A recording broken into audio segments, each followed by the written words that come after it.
All right, so we've been in the midst of a series entitled Too Blessed to Be What? When I tell you, man, I haven't gotten this many inboxes, bro, in a long time. People have been inboxing me saying, hey, you blessed me Sunday. Like there were parts of me that was hurt that I didn't really even know was still hurt, that I had placed in my heart where I was still somewhat bitter. And the Lord began to deal with me on that. Hear me. One person inboxed me and said, Pastor Mike, to hear you admit that you had seasons of your life where you were bitter, freed me to admit that there were seasons of my life where I was struggling with some stuff. And I hope you handle this. I said this last week. Some people let what happened to them become what grows in them. But when God's hand is truly on your life, you reach a point where you can say, I've been through too much grace to stay stuck in old grudges. I'm going to say this and only 7 of y'all are going to receive it. There's some blessings coming with my name on it. 7 of y'all should have shouted, I received that.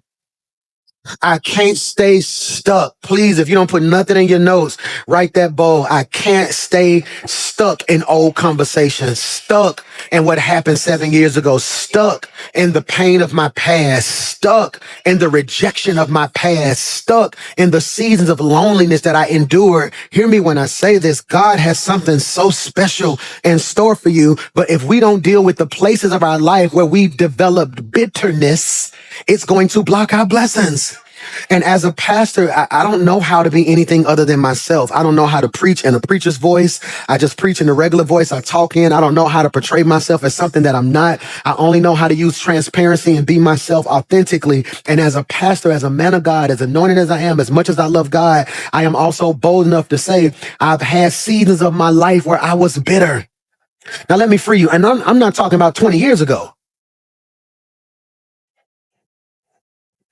No, I've had seasons of my life where I was bitter 6 months ago, 8 months ago, 9 months ago, a year ago. Things in my life I'm starting to realize now, because at the end of the year, I sit back and I reflect and I make notes and I talk to myself. Okay, well, how did I feel about XYZ? As things happen, you might want to steal this from your pastor. As I go through things in the year, I got a note in my phone where when something happens that hurts me, I make a note. And at the end of the year, I go back to my notes and address my pain. So you can't heal what ain't been diagnosed.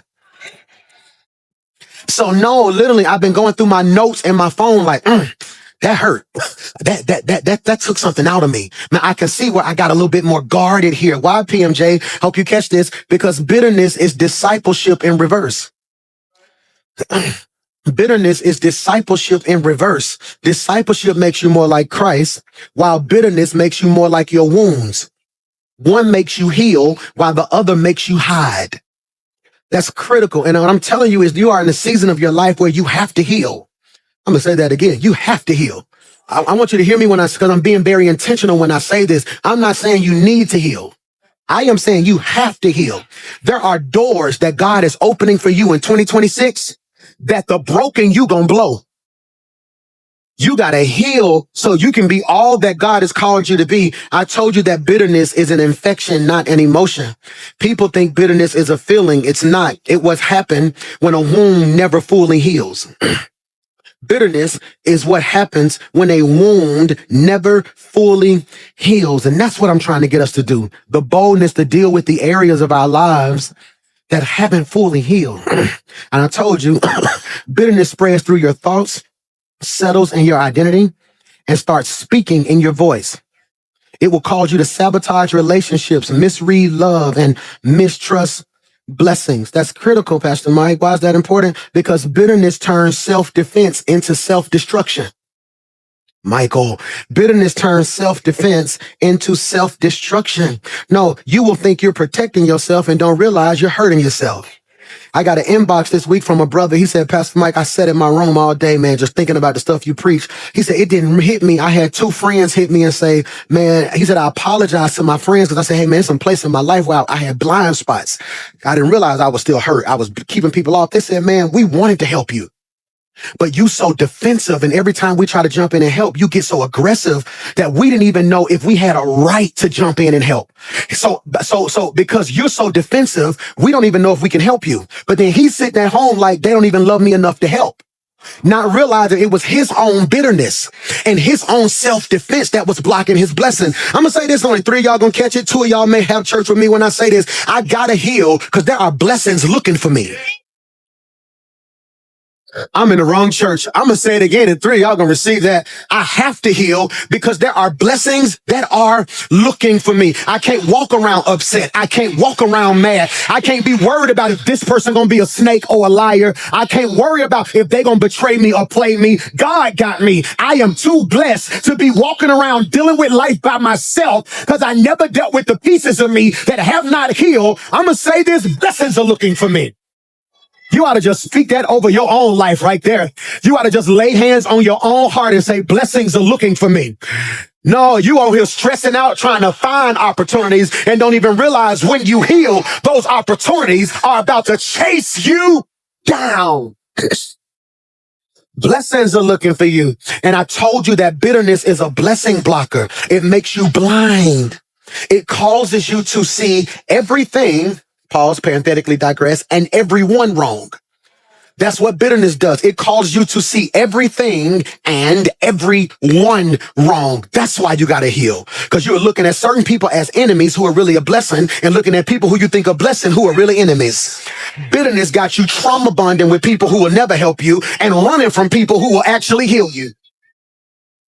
Bitterness got you in stuff that you should not even be in. Hear me when I say this, man. So hear me. Blessings are looking for me. And that's where we find ourselves in today's text. In 2 Samuel chapter 9, verse 1, David comes and it's on the screen. It says, is anyone, this can preach, in Saul's family still alive, anyone to whom I can show kindness for Jonathan's sake? I think I'm going to preach right here, then teach the rest of the day. Is there anyone, go back, moving too quick. Is anyone alive in Saul's family, anyone to whom I can show kindness for Jonathan's sake? Are you taking notes right here? In your notes, I want you to write this, Saul's family. Saul's family. I want you to put that in your notes. Saul's family. So if you're taking notes, and I love the way you guys are taking notes, I want you to write it like this. Put Saul's family. Put that right there in your notes. Saul's family. Draw a line under Saul's family. Under Saul's family, write Saul. Then write Jonathan. All right. Then write blessed. Jesus Christ, you missed it. Saul is beefing with David. This is why you got to have a mature person in your life who can tell your story right. Because if I was immature, I would say Saul and David beefing. But Saul and David ain't beefing. Saul got a problem with David. David ain't got no problem with Saul. See, that's why 6 people got your testimony twisted. Because they say, I heard y'all don't like each other. No, I don't know them not to like them. No, something about my favor offended them. They got a problem with me. I ain't got no. That's for 3 co-workers, 2 cousins, and your old friends who think you sitting around thinking about them. I'm not thinking about you. I'm about what God called me to be right now. David has not disrespected Saul. David never disrespected Saul. David never disrespected Saul. David never disrespected Saul. What are you talking about? He did nothing.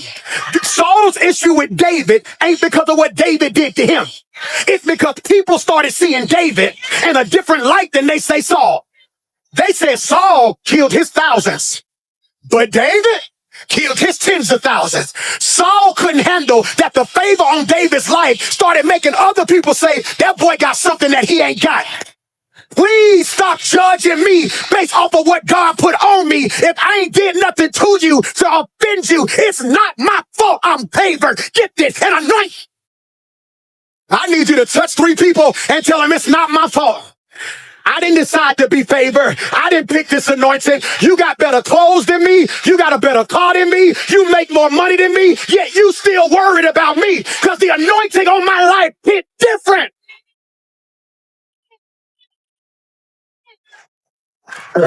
Saul, David ain't did nothing but honor Saul. David come in Saul's presence. He started worshiping, playing his heart, trying to help him. David worshiping. Saul picks out a spear, throws the spear at David.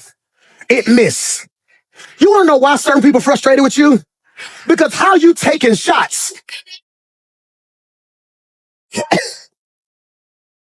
and they miss.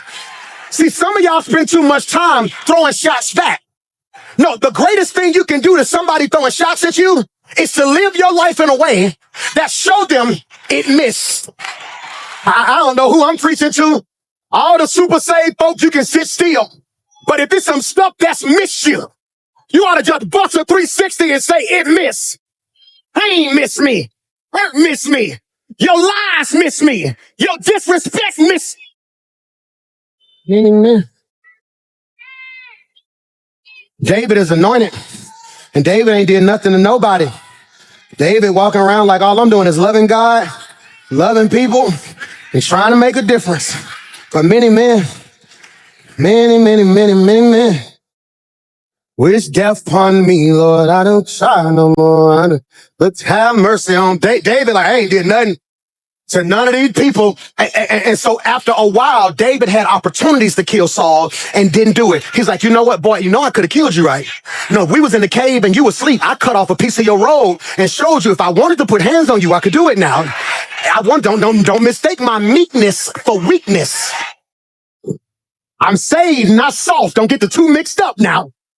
If I wanted to touch you, I could touch you.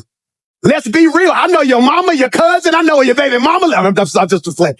So Dave, stop the blood. So David is like, I could have took you out, but God told me not to. After a while, God says, no, it's time.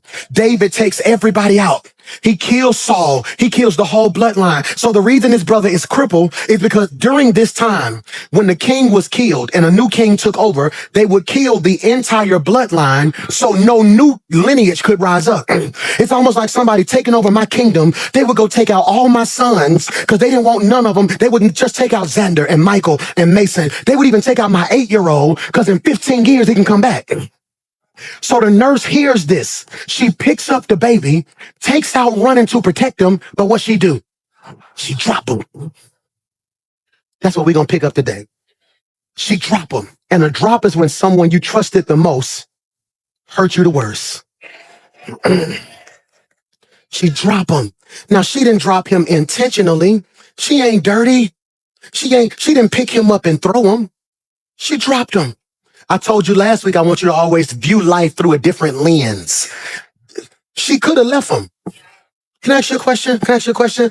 I never forget when the fire broke loose during church this year. So much stuff happened at our church, good and just stuff. It'd be like 10 years worth of stuff at our church. Remember we went to the Civic Center? Remember we went to the so-and-so? Remember, didn't it hit me? I was like, yeah, the fire this year. Remember we was in church and then the fire broke loose in the children's wing. What blessed me the most was no children's church worker got so scared that they ran out the building and left kids. No, seriously, no, come here, let me get you. No, come here, let me get you. They were prepared for this moment. But let me free you. But if they would have grabbed a child and dropped him, we would be upset because the child was dropped. But we can't frame it like, I can't believe she was just as scared. People don't give you enough credit that yes, you weren't everything they needed you to be, but they don't realize you was trying to be to them what you didn't even know how to be to you and was still dealing with the stuff you had to deal with all at the same time. I'm sorry I didn't call you back. I know you were stressed, but I was too. I'm sorry I couldn't help you with that bill. I was just as broke as you. I'm sorry I didn't stay on the phone with you that night. My man was tripping. I'm sorry I didn't do so-and-so. My family was tore up. See, we need to normalize being brutally honest and telling folks, no, I'm not going to let you run with that narrative no more. I didn't leave you hanging. I was barely hanging on myself. Am I preaching to anybody? Can I preach to 3 people who barely got your stuff together and you still trying to make sure everybody else got their stuff together? And then they got the audacity to tell you, you ain't been there for me. And part of you want to say, you know what? I wouldn't even be broke if I wasn't trying to help all y'all at the same. Am I preaching to anybody? So she picked him up. She's running and she dropped him. That's critical. She dropped him. She dropped him. She dropped him. This is critical. This is critical. She dropped him because you will always get dropped when you're surrounded by people that operate by fear and not by faith. Fear. You will always get dropped when you're surrounded by people that operate by fear and not by faith. Please listen to your pastor. I'm not perfect. I don't claim to be perfect. None of that stuff. Whenever I go through something, I preach about it and I try to share with you how I'm coming through it. That's all I'm doing, okay? So here's what I need you to do. I need you to start sitting back and I need you in your group thread with the people who matter most to create that group thread and say, hey guys, where do we need to heal? Because being unequally yoked ain't just about who you marrying.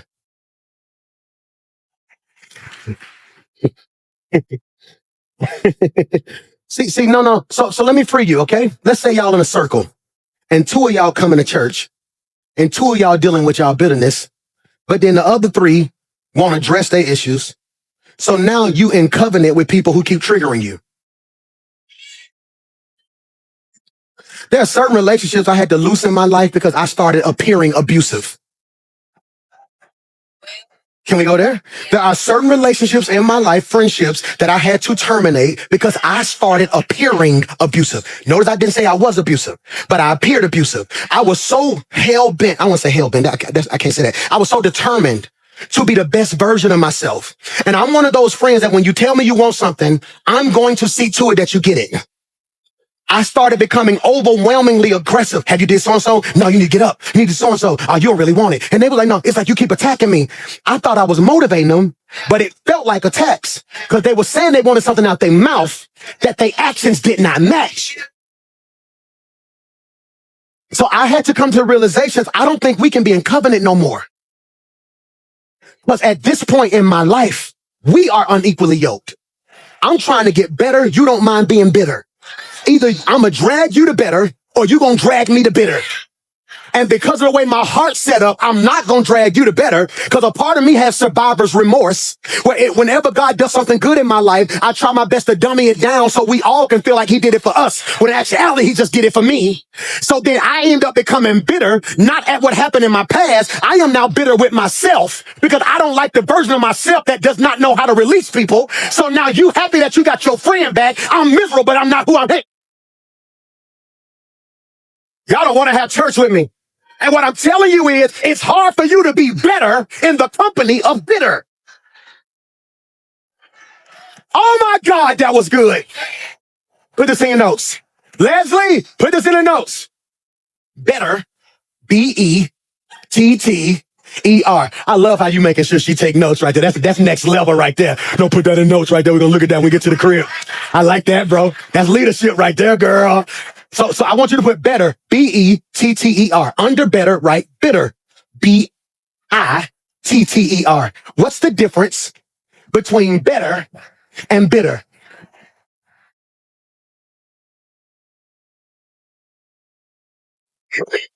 As long as it's always about you, you're going to stay where you at. I don't like it. I don't feel like it. I don't understand. I don't want it. I shouldn't have to feel. And God is like, well, since it's all about you, you gonna stay bitter. The difference between bitter and better is the ability to deal with what I've been running from. It's good. It's good. She drops him. She drops him and he becomes crippled. Now, there are local colloquialisms that suggest he got dropped on his head. I heard a preacher say this once. He said there was an old age local colloquialism. To be dropped and lame in both feet means that you were dropped on your head, and the head trauma caused your feet not to work. There's no biblical backing that suggests that that's true. I can't find it, so I can't really stand on that if I can't proof text it. But what it does mean is this. It's on the screen. The text is not merely reporting a physical injury. It is revealing a psychological imprint. It's on the screen because trauma not only altered his mobility, it altered his identity. Wow. Trauma not only altered his mobility, it altered his identity. He didn't just lose the ability to walk. He lost the ability to believe he belonged. What you went through wasn't just about what you went through. You've been so focused on what happened to you that you miss what's been altered in you. Please put that in your notes. You've been so focused on what happened to you that you have missed what altered in you. Yes, they lied on you. You don't realize your ability to trust has been altered in you. So you dealt with the fact that they lied, but don't realize what's missing.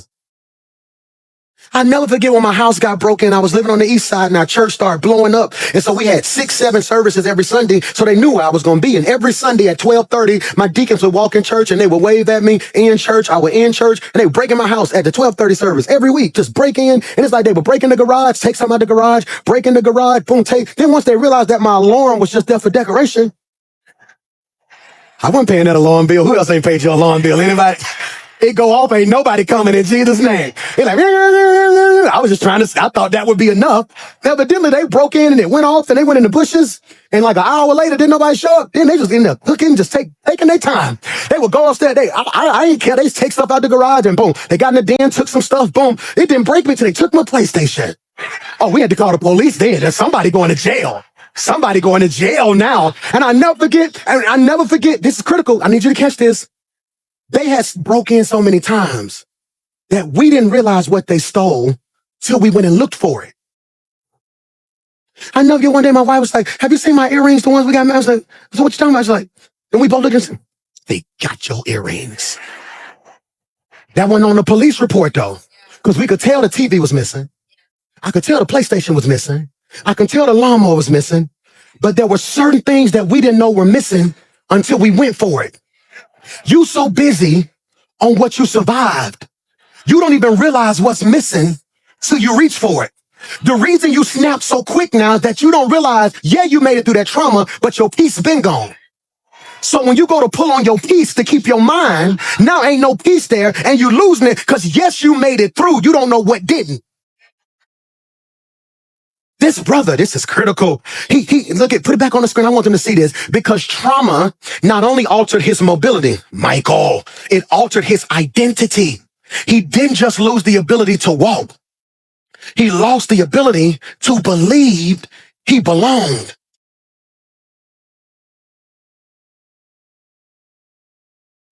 What I'm going to say is going to feel simplistic in nature. But for some reason, when I say it, if you hear me with your spiritual ear, something in your spirit finna click. I belong. In the wrong church. Some of you need to stop disrespecting yourself. You play yourself so weak and you play down your gift and your abilities and your talent so much. You dumb yourself down so people don't feel offended or intimidated. That season is over. I cannot continue. It is not healthy for me to hide me from me so you can be comfortable with you. If you really knew who I was, you would be grateful and want me to be me because the more I'm me, the better you gonna be. I belong.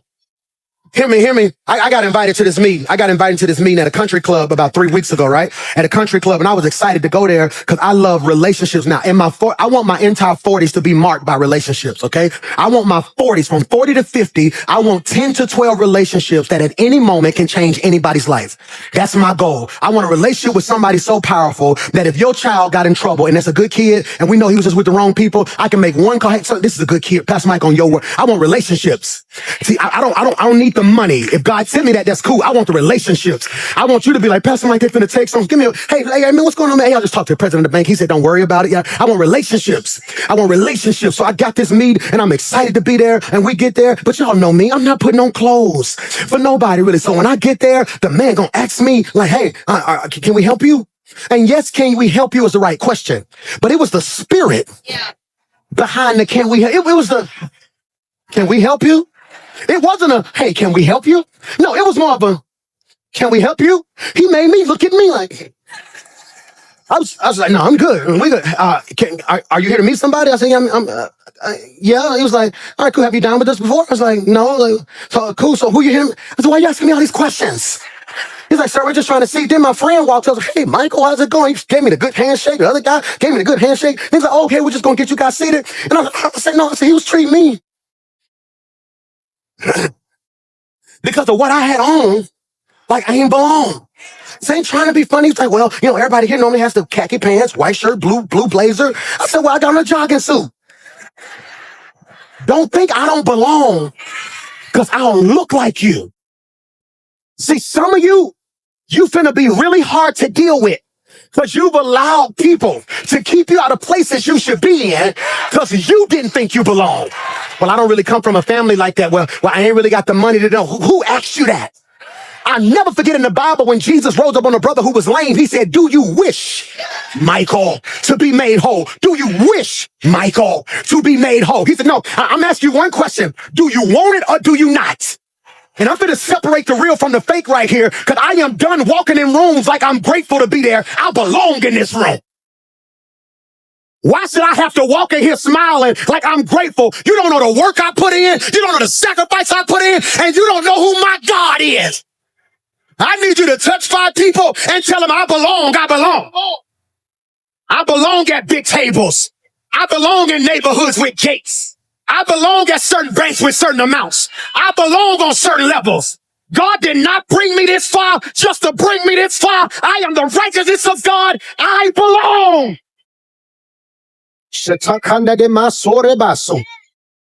Some of y'all ain't applied and you know, but I ain't got the qualifications. So what?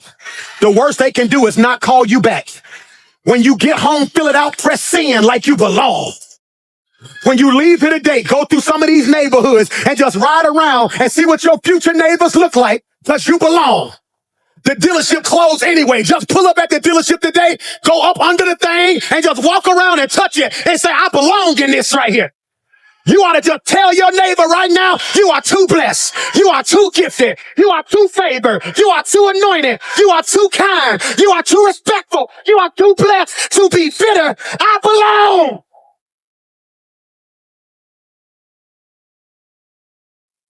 This is it right here, Dre. I feel it. Hear me when I say this. So when we arrive at chapter 9, we find Mephibosheth all grown up, living in a place called, I got 10 minutes, Lodabar. He's living, put that in your notes, Lodabar. Lodabar. Lodabar. L-O-D-E-B-R. Y'all was struggling with that Lodabar. Whenever all y'all do this, then y'all done figured out I got these screens too. Y'all like, Lodabar. He's living in Lodabar. Put this in your notes. Because Lodabar isn't just where he lived, it's where he survived. Why is that important, PMJ? Because this isn't a random detail. It's revelation through geography. Whenever you see a city or a place named in the Bible, that's intentional because all names carry definition. They didn't randomly call a city Birmingham. They named that place Lodabar because it is revelation through geography. Lodabar isn't just where he lived, it's where he survived. All right. Say that better, Mike. A lot about who you are would change if you understood. So I'm so grateful. I'm from Ansley, 1501 51st Street. I love Ansley. Hear me when I say this. We left Ansley when I went to the middle, 7th grade, I think 7th grade. Up until then, I was Green Acres, Central Park Elementary, Green Acres Middle School. I love being from Ansley, okay? Hear me when I say this. I hope you catch this. Ansley is not just where I lived, it's where I survived. Because a lot of my friends didn't. You see, a lot of them locked up. I know a lot of them who died. That's why when they see me, they be like, boy, we're so proud of you. Because it ain't just where I lived, it's where I survived. So I want you to think about where you come from. You didn't just live there, this revelation. It's where I survived. What is Lodabar? Put this in your notes. Lodabar translates in the Hebrew to mean no pasture, no word. No pasture, no word. So think about this. Mephibosheth is the heir to the throne living in Lodabar. He should have a feast, but he's at a place with no food. He should be honored as a king, but he's in a place of no honor. No pasture, no word. Lodabar. Lodabar. Some of your relationships are Lodabar.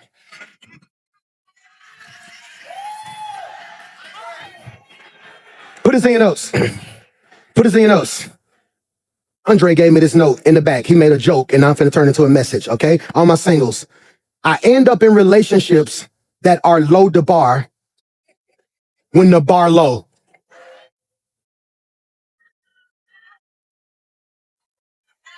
When the bar low. No, it represents no vegetation, no growth, no communication, no promise. In Lodabar, everybody walking around defeated. In Lodabar, ain't nobody communicating because don't nobody want to be there. If you get food, they gonna kill you for it. So he ain't just in a place of no pasture. This is crazy. Go back a slide for me if you don't mind. There it is. Thank you so much. Go back. There it is. Right there. Go. No, you're good. Go back forward. Lodabar needs no pasture, no what? No word. I had somebody tell me, they said, Pastor Mike, man, I like coming to the church. I ain't got it all together yet. I ain't ready to be no, woo to woo. He said, but that's what he said to me. I love it. He's like, hey, I ain't trying to be no like woo to woo. All I'm saying is like, when I do come with my girl, you be saying some real stuff. I appreciate that. I told him, I said, can I free you real quickly? He's like, yeah. I said, even if you ain't got it all together and you still ain't even done doing what you're doing, at least you at a place where you're getting word. Put this in your notes. Word equals seed. Eventually, it's going to grow. He's at a place of no word. Spiritually, Lodabar is that season where you. Spiritually, Lodabar is that season where you're alive, but nothing is moving. That season of your life where you're here, but you're not hopeful. Where you're breathing, but you don't feel like you're building nothing. Lodabar represents, this is really good, say that better, Michael. Lodabar represents losing your identity after life hits. Life hit him and he lost his identity. Mephibosheth didn't start in Lodabar at 8 minutes. He fell into Lodabar. Literally and emotionally. He didn't end up in Lodabar because of rebellion. He landed there because of his trauma. Many people are in low places because they made bad choices. Sometimes I'm in a low place because pain pulled me there. We can't be judgmental. Look at him in Lodabar. He should be ashamed of himself. He didn't pick Lodabar. He was a baby. He got dropped and some kind of way ended up there. Put this in your notes. We're going to talk about this at some point. I don't know if I'm going to start a special Bible study based off it or we're going to figure it out. I want you to put this line in your notes. Pain picks. Painpicks. Pain picks. I wonder if we sat down and examined your life, how many decisions pain picked? That's why you shouldn't even be mad about some of the people you dated in your past. That was a pain pick. You were hurting and you had just dealt with some trauma you never fully healed, and a part of you just didn't want to be by yourself, and pain said you needed somebody. Yep. I never forget. We was going through one of the roughest seasons of our life. Bro, we ain't have nothing. Just broke as all get out. The church was exploding, but I've never been a money person. So you don't even realize maybe up until about 6 years ago, really wasn't even getting a real salary for it. I would always give it back and pay this bill, pay this person. So we struggling, kids struggling. 2019, didn't even have money for Christmas. The leaders came together and gave me like $3,000 or $4,000. Remember that, Miss Jessica? Y'all got my Christmas. That was 2019. Big had just dropped. I ain't have nothing. I've never been a money person. I've always said, man, bless them, give them, God got me. You got me? So they came together behind my back, her Tiffany, right? And they kind of got me some Christmas money. I'm crying like a baby because I ain't want to say nothing. I ain't want them to look down on me, but I really had good people in my life. But pain sometimes to make you think you don't want to be embarrassed. But I still wasn't going to be one of them preachers who's all about money, money, money, money. And I randomly go to a dealership, right? Go to a dealership. I walk in, they lose it. Pastor Mike. I'm like, man, what's up, man? Oh my God. He run get the general manager. She walk out. Oh my God, Pastor Mike. We know what you want. I was like, oh man, I don't know. I was looking at that Camaro right there. That's a true story. I'm like, man, that Camaro, was it a Camaro? I said, man, that Camaro, crazy, the black on black. I said, you just took it off the truck. He's like, that's fresh. I'll tell you what, Pastor Mike good for it. Go ahead and get started paperwork. If Pastor Mike wanted a Camaro, let him get a Camaro. I'm like, y'all gonna run the credit? I'm like, y'all gonna, he's like, no, Pastor Mike, we know you guys. Don't worry about that. So now I'm on the phone. Hey, they finna give me a car. I ain't gotta put my credit in. So this is a true story. I go, boom. Next thing I know, I pull back up at the office at church. Everybody come outside. Oh, I had a black Camaro, had never been drove. They looking at me like, how you get the Camaro? I said, I went into the dealership. The lady was like, you Pastor Mike. We know you good for it. All I did was sign my name and boom, just left. I pull up at home. Baby, look at the Camaro. She like, wait, whoa. I'm Pastor Mike. I walked in there, was like, it's Pastor Mike. They just kind of gave it to me. That's when Tip was like, I don't think nobody's just gonna give you a car. He's like, tell me what you did. I said, I put my social security number down. They ain't even check none. I'm Pastor Mike. I'm Pastor Mike. Why y'all ain't happy for me? I done gave y'all everything, and the moment God do something for me, now all y'all want to turn into credit repair people?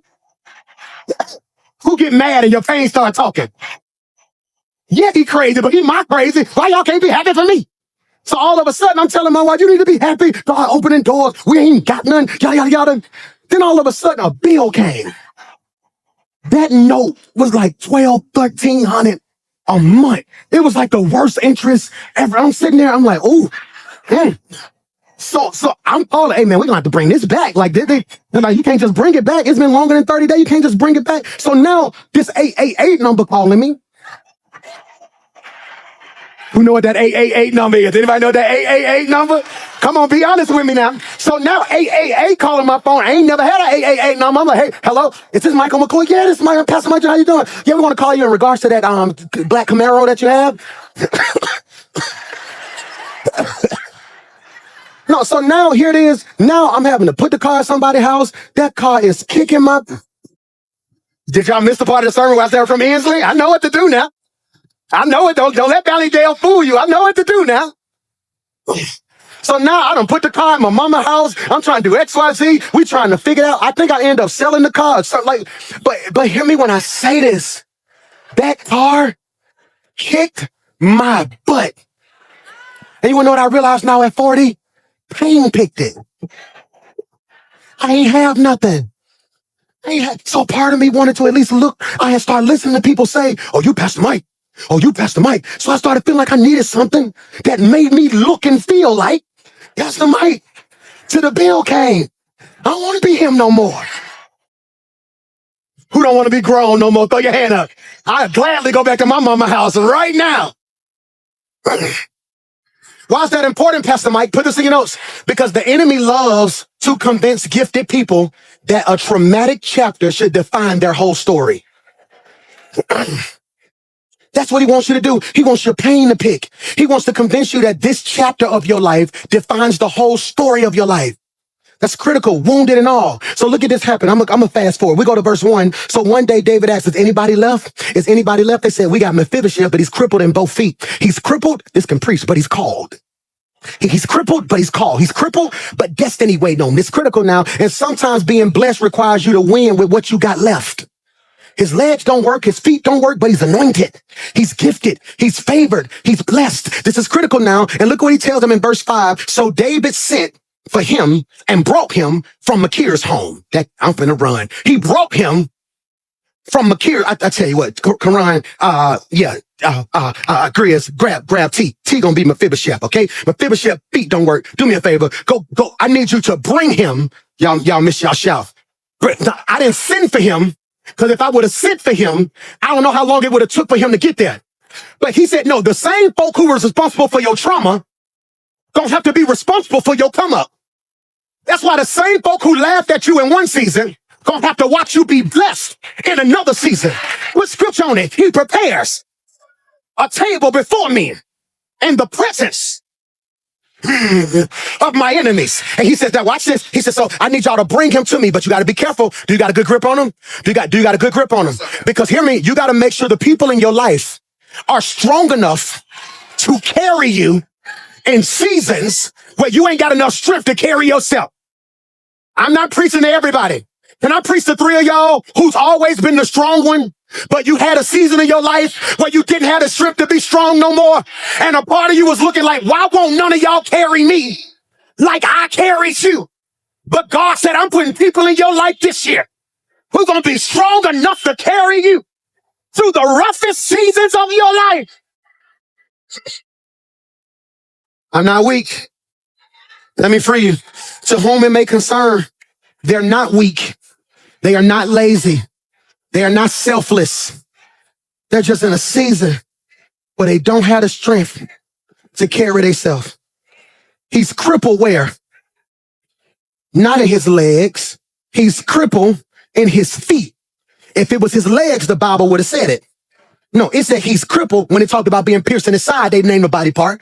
They said they put nails in his hands. They said a body part. They said he's crippled in his feet. No, his legs work. The feet don't. I don't care how strong your legs are. If your feet don't work, you have no stability. I'd rather have strong feet and weak legs than have strong legs and weak feet. Because at least I can stand. He's weak. He's weak. Hear me what's going to happen now. And he says, no, I tell you what. Put verse 5 on the screen. He says, no, bring him. In verse 5, he says, they brought him. And look at the next verse. The next verse says, he looks at him and says, don't be afraid. I want to free you real quickly. Can y'all bring him here? Do me a favor. Can y'all bring him here? Okay, I want to show you something. I want to show you something. This is what's, y'all good right here? This is where some of y'all fail. Okay. Are y'all still locked in with me? Mephibosheth don't know them. Some of y'all only want to be helped by people you know. What if Mephibosheth would have been like, I don't need to know them the folks who killed my daddy. Them the folk who killed my granddaddy. I ain't got time. I believe Mephibosheth said, what do I got to lose at this point? I'm going to die in a dead place, or I will at least die trying to get to a better one. Look what he said. Look what he says. It strings me. He says, I need you to catch this now. He literally says, you got to catch me. He says, don't be afraid. Here's the question I got, and I pray you can receive it. What about his appearance said he was scared? For David to say, don't be afraid, that's indicative of the fact that something in him, oh, you're struggling. You look good. I think you're struggling a little bit. Is he heavy? You want to sit him down real quick so you can reposition yourself? Let's do that. Let's sit him down real quick. I'm sorry. So you want me to be considerate of you while I'm holding on for dear life?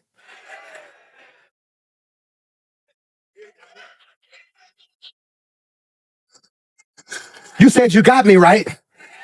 So you want me to stop hurting long enough for you to get some more strength. If you got me, you got me. And I wish people in your life understood how heavy they were.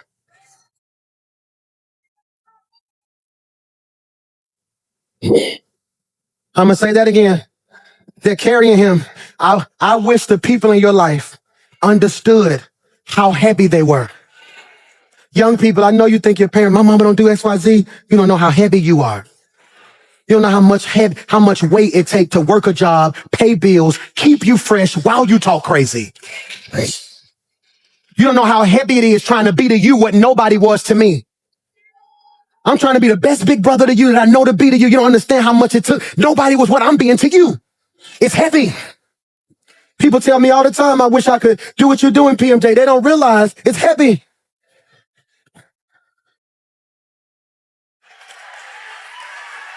He heavy.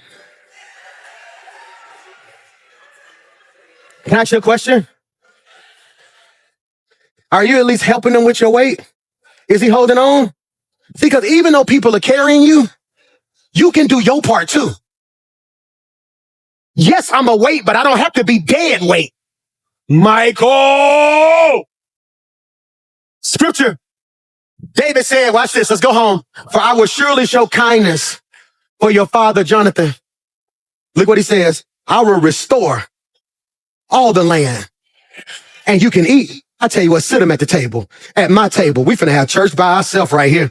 He said, yeah, I know you're living in Lodabar, no pasture, no food, no word. But after today, you're gonna have everything that should have been yours in the first place. If you don't shout for nothing else today, shout that God's giving you back everything that you should have got. Every blessing that's held up is getting ready to hit your life at the same time. Look what he said. He says, the scripture says, you good, man. You will always eat at my table. Now, here's what you missed. He said, I'm going to give you your land back. In those days, you only ate what you farmed. He said, I'm going to give you the land. This is a business standpoint where all my entrepreneurs listen. You can lease out the land if you want to and make the money. What you eat ain't going to be based off of what you do. If you never put nothing in the ground, you still going to eat because you're going to eat at my table. So you want some chicken? Pass the chicken, brother. Oh, yeah, there you go right there. What else you want? Salad. Okay, there you go. Potato. You can pass those potatoes over there. Thank you. Yams, collard greens, mashed potatoes, beans, greens, potatoes. You name it. There it is, man. Wow. It's crazy, ain't it? It's great. Drink, man. Get you something to drink right there, man. Can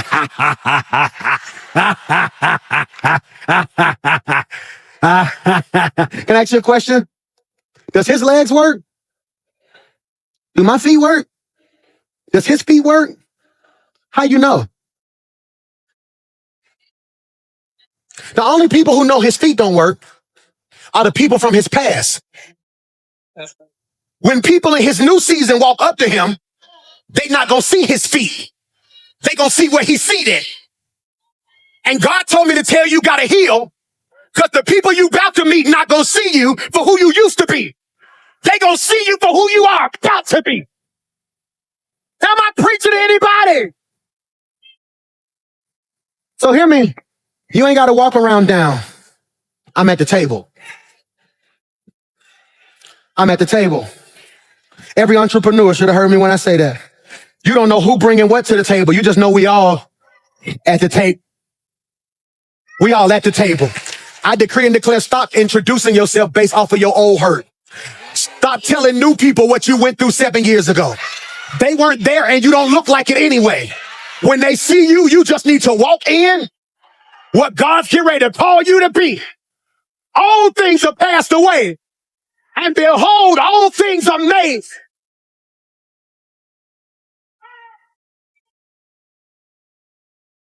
And this is the picture. The only way they gonna know his feet don't work is if somebody unveil it. Can I free you though?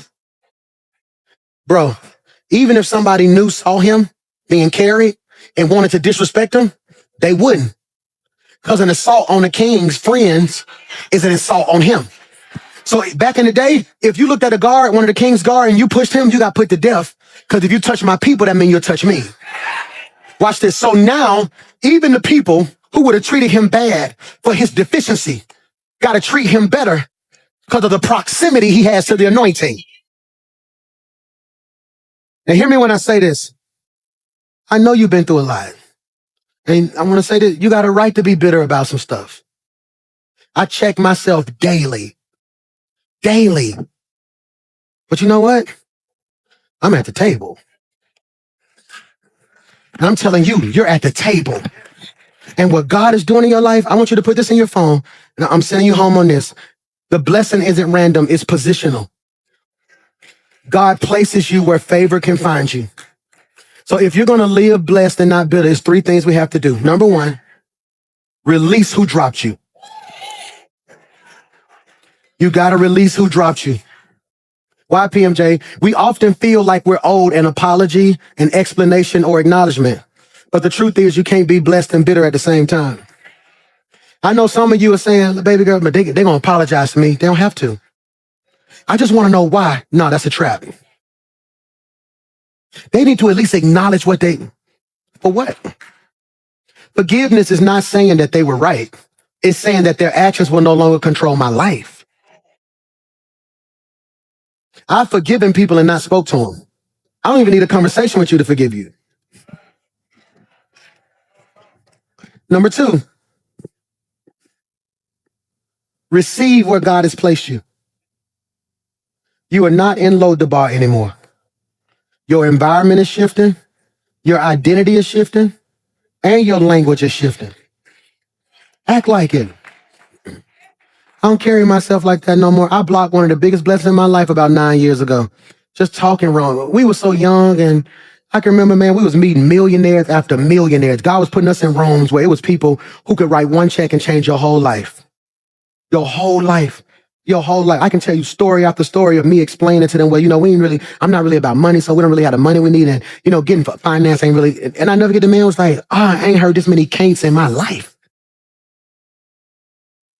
And you would think after he lectured me, he would bless me. He's like, no, man, but you got to believe in yourself before somebody believe in you.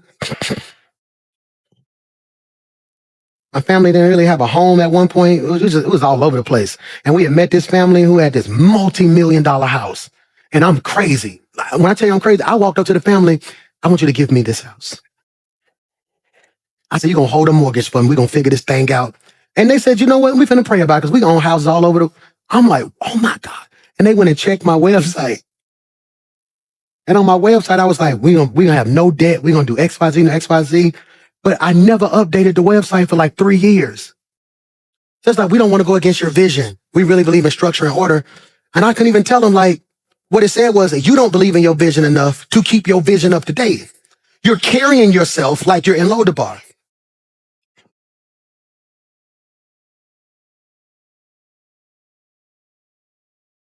Stop rehearsing where you came from and start embracing where God has placed you.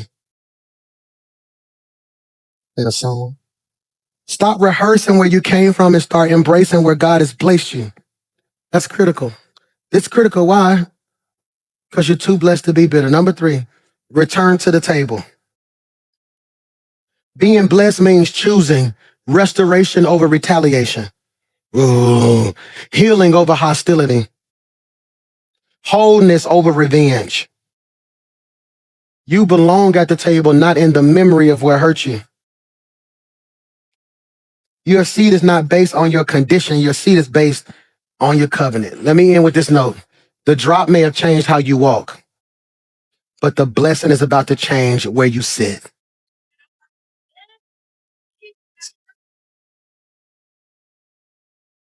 Father, in Jesus' name, I pray that we leave here today acknowledging the places of our life where we were dropped.